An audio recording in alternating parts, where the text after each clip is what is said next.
अस्सलाम वालेकुम dear students, boys and girls. मैं आपके लिए एक नया लेक्चर लेकर हाज़िर हूँ। आज का लेक्चर फिज़िक्स क्लास 9th से जुड़ा हुआ है। तो आज का टॉपिक है, सवाल है, मोमेंटम के कंजर्वेशन के कानून की क्या अहमियत है। ये सवाल कुछ यूँ भी पूछा जाता है, मोमेंटम के कंजर्वेशन के कानून का इतलाक बयान कीजिए। तो आज मोमेंटम के कंजर्वेशन का कानून, उसकी अहमियत, उसकी importance, dynamics unit number 3 class 9th physics. तो चलते हैं अपने टॉपिक की तरफ, लेकिन उससे पहले स्टूडेंट्स, वो व्यूअर्स और वो नए व्यूअर्स जिन्होंने अभी तक मेरे चैनल को सब्सक्राइब नहीं किया, तो प्लीज़ फिर मेरे चैनल को सब्सक्राइब कर दें, बेल आइकन भी क्लिक कर दें ताकि आने वाले लेक्चर्स का नोटिफिकेशन आपको मिलता रहे। तो चलें फिर हम अपने क्वेश्चन की तरफ चलते हैं। मोमेंटम के कंजर्वेशन के कानून की क्या अहमियत है, या ये क्वेश्चन यूँ पूछा जाता है, मोमेंटम के कंजर्वेशन के कानून का इतलाक लिखिए। तो इसका जवाब, इसका आंसर जो है, तफसील के साथ और डायाग्राम्स के साथ, अशकाल के साथ सुन लें, समझ लें। मोमेंटम क्या होता है? किसी जिस्म के मास और वेलोसिटी का हासिल ज़रब मोमेंटम कहलाता है। मोमेंटम डिपेंड करता है मास और वेलोसिटी पर। ये बात पीछे कानून के अंदर हो चुकी। तो यहाँ मोमेंटम की कंजर्वेशन का कानून फिज़िक्स में बड़ी अहमियत का हामिल है जी। बहुत सारी एग्जांपल्स हैं जहाँ इसकी एप्लीकेशन है, इसका इतलाक है। इसकी अहमियत और इतलाक यानी इसकी इम्पोर्टेंस और एप्लीकेशन का दायरा कार बहुत वसी है। बेशुमार एग्जांपल्स हैं प्रैक्टिकल लाइफ में जहां ये इस्तेमाल होता है।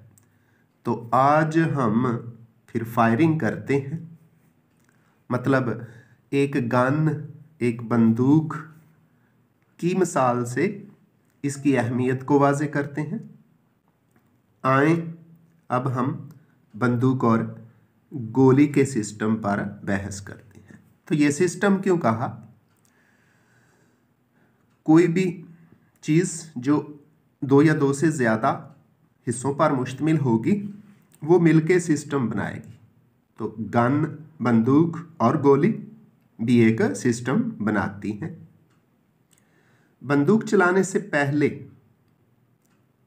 बंदूक और गोली दोनों रेस्ट में हैं जी। क्योंकि बंदूक का ट्रिगर दबाया नहीं गया, इसलिए बंदूक भी रेस्ट में है और गोली अभी चली नहीं, वो भी रेस्ट में है।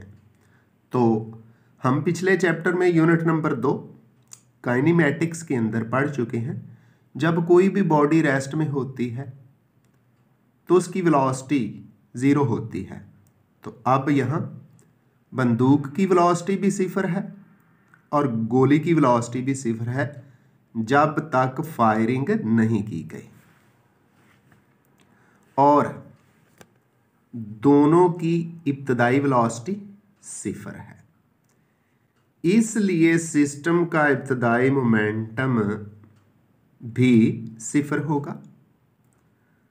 अब फर्ज किया कि फायर के वक़्त गोली का मास m, ये तो कांस्टेंट होता है, m ही रहेगा, और इसकी वेलोसिटी पहले तो 0 थी ना, रेस्ट में थी गोली, अब क्या हो गई है?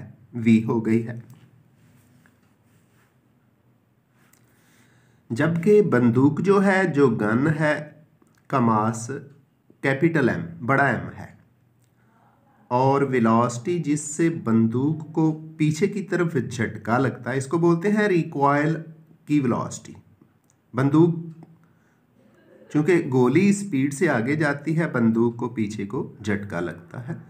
तो बंदूक जब पीछे को मूव करती है तो उसकी वेलोसिटी को कैपिटल वी बड़े वी से बोल्ड लेटर वी से जाहिर किया गया है। इसलिए फायर के बाद यानी जब गोली चल गई तो सिस्टम का कुल मोमेंटम फिर 0 होगा। वजह क्या? गोली का मास कम है लेकिन वो स्पीड से आगे बढ़ती है। मास और वेलोसिटी का हासिल ज़रब लेंगे। बंदूक का मास ज़्यादा है लेकिन उसकी स्पीड, उसको पीछे को थोड़ा सा झटका लगता है, उसका भी हासिल ज़रब लेंगे, उसकी प्रोडक्ट लेंगे। तो फिर फायरिंग से पहले, फायर करने से पहले और फायर करने के बाद जो सिस्टम का कुल मोमेंटम है, टोटल मोमेंटम है, वो 0 ही रहता है। तो मोमेंटम के कंजर्वेशन के कानून के मुताबिक अब हम ये बंदूक और गोली का मास लेते हुए फायरिंग से पहले बंदूक और गोली की वेलोसिटी लेते हैं और फिर फायर करने के बाद बंदूक और गोली की वेलोसिटी लेते हैं और मोमेंटम के कंजर्वेशन के लॉ से, कानून से इसको हल करके हम बंदूक की वेलोसिटी यानी रिकॉइल, बंदूक को जिस वेलोसिटी से पीछे को झटका लगा है वो मालूम करते हैं। जी तो डियर स्टूडेंट्स, मोमेंटम के कंजर्वेशन के कानून के मुताबिक m1u1 प्लस m2u2 ये गोली के चलने से पहले या सिस्टम के टकराव से पहले का मोमेंटम है, इक्वल है, बराबर है m1v1 प्लस m2v2। ये हमने ला साबित किया था, कानून कंजर्वेशन का साबित किया था पीछे। अब यहाँ m1 बराबर बड़े m के, m1 ये पहली बॉडी की का मास है, तो यहाँ बंदूक का मास, गन का मास बड़ा M रख लिया। m2 ये गोली का मास है और इसको स्मॉल m के बराबर रख लिया। चूंकि गन और गोली दोनों रेस्ट में थी शुरू में जब फायर नहीं किया गया था, इसलिए बंदूक की इनिशियल वेलोसिटी u1 भी 0 है और गोली की इनिशियल वेलोसिटी u2 भी 0 है। फिर जब फायर कर दिया गया तो बंदूक की वेलोसिटी v1 इक्वल टू बड़े V के लिख दिया हमने, बोल्ड V है, बड़ा कैपिटल V है, जबकि गोली की वेलोसिटी v2 को हमने V के बराबर लिख दिया।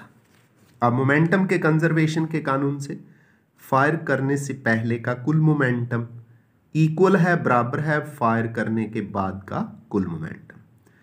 तो इस ये जो इक्वेशन है law of conservation of momentum से m1u1 plus m2u2 equal to m1v1 plus m2v2, यहाँ ये सारी कीमतें, सारी वैल्यूज पुट करते हैं।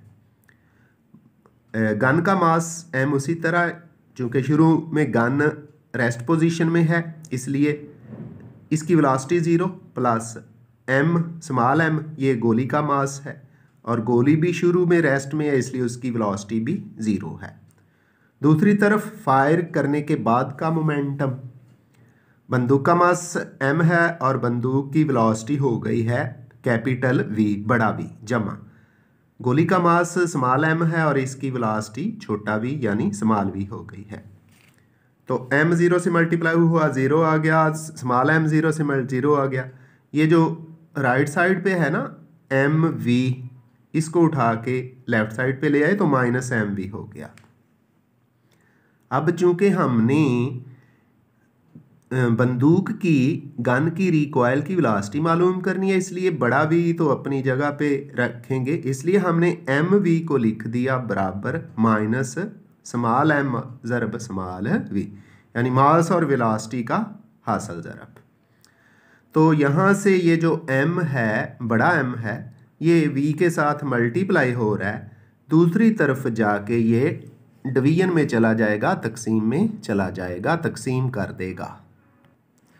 जी तो स्टूडेंट्स, कैपिटल V अपनी जगह पे, जो इसके साथ कैपिटल M बड़ा M ज़रब हो रहा था, मल्टीप्लाई हो रहा था, दूसरी तरफ जाके डिवाइड कर गया, तकसीम में चला गया। तो इस तरह बंदूक की जो वेलोसिटी आई है v माइनस स्मॉल m बटे कैपिटल M ज़रब स्मॉल v, यानी छोटा m ज़रब छोटा v, बंदूक का गोली का मास ज़रब गोली की वेलोसिटी बटे बंदूक का मास।